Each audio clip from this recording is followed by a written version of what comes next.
Prinsip yang kedua. Sekarang kita bahas tentang bagaimana menetapkan critical control point.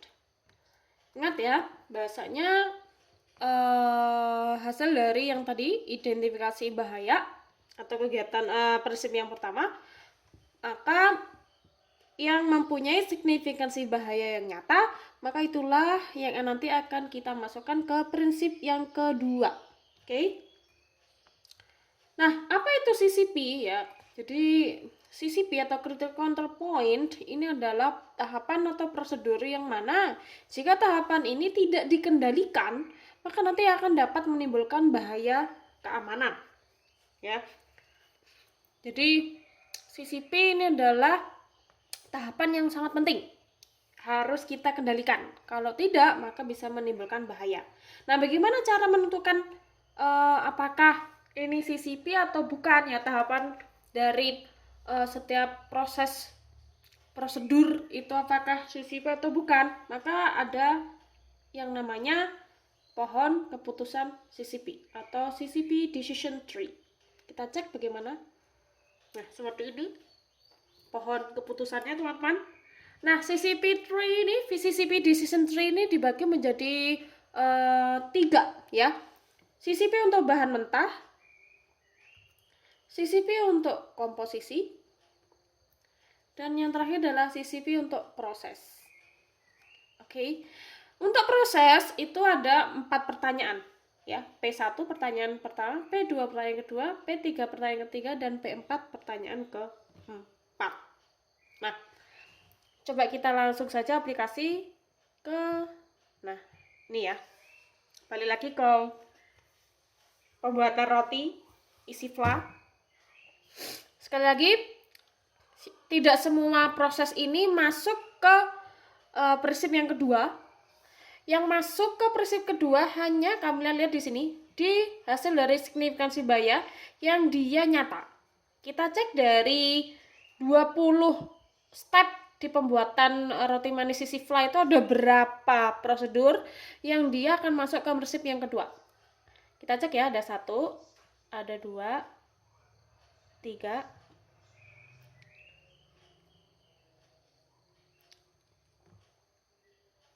4, 5, 6, 7, 8. Oke, ada 8 ya, ada 8 prosedur yang dia akan masuk ke step yang kedua ya. Kita cek bagaimana hasilnya.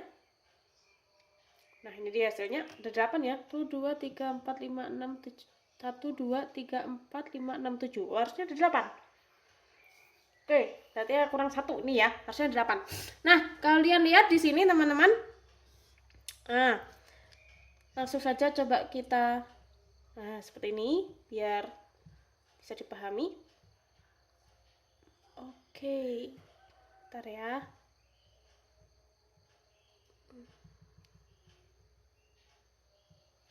Tuh, kelihatan ya. Kita bahas yang pertama dulu. Penerimaan telur bahaya mikrobiologis ya dari Salmonella. Kita masukkan ke pohon keputusan CCP. Pertanyaan pertama, adakah tindakan pencegahan? Maksudnya dengan menjaga di penerimaan telur? Ada, berarti ya. Masuk ke pertanyaan kedua, apakah tahapan dirancang spesifik untuk menghilangkan atau mengurangi bahaya yang mungkin terjadi sampai level yang dapat diterima? Ya. Kalau iya, berarti jawabannya adalah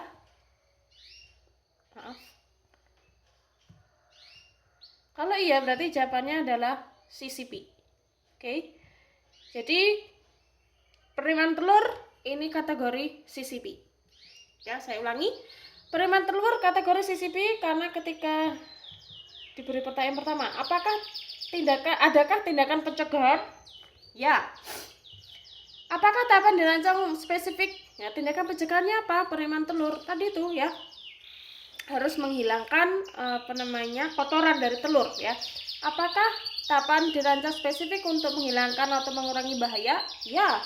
Karena kalau tidak kotoran telur itu tidak dihilangkan, maka akan menjadi sesuatu yang berbahaya. Sehingga jawabannya adalah ya, sehingga kalau iya dia termasuk CCP. Nah, kita cek yang tidak. Jadi dari 8 prosedur tadi tidak semuanya ternyata CCP ya. Jadi hanya berapa ini? Dari 8 yang CCP hanya 4. 1, 2, 3, 4. Kita cek yang bukan. Kenapa kok dia bukan ya? Misalnya adalah input air dingin.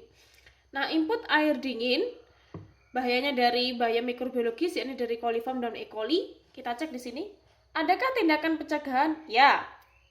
Apakah tahapan dirancang spesifik untuk menghilangkan atau mengurangi bahaya? Ya. Mungkin terjadi sampai level yang dapat diterima? Tidak. Kemudian, dapatkah kontaminasi dengan bahan yang diidentifikasi terjadi melalui tingkatan yang dapat diterima, atau dapatkah ini menjadi meningkat sampai tingkatan yang tidak dapat diterima? Tidak. Karena di sini untuk air dingin ya, level bahayanya seperti tadi tidak meningkat sampai batas yang tidak dapat terima, apalagi kondisinya adalah air dingin, sehingga input air dingin bukanlah menjadi CCP. Beda lagi dengan pengayakan tepung. Adakah tindakan pencegahan? Ya. Apakah tahapan dirancang spesifik untuk menghilangkan atau mengurangi bahaya yang mungkin terjadi sampai level yang dapat terima? Ya. Ya, tindakan pencegahannya apa tadi? Mengayak, ya.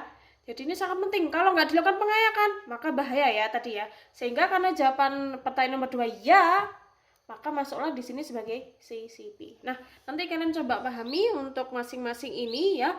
Sehingga dari 8 prosedur, kita balikan lagi. Nah, dari 8 prosedur yang tadi signifikansi bahayanya adalah nyata, ternyata hanya 4 yang dia kategori CCP ya. Hanya 4 yang kategori CCP. Nah, 4 inilah yang nanti akan masuk ke prinsip yang ketiga. Prinsip ketiga tadi apa? Penentuan batas kritis.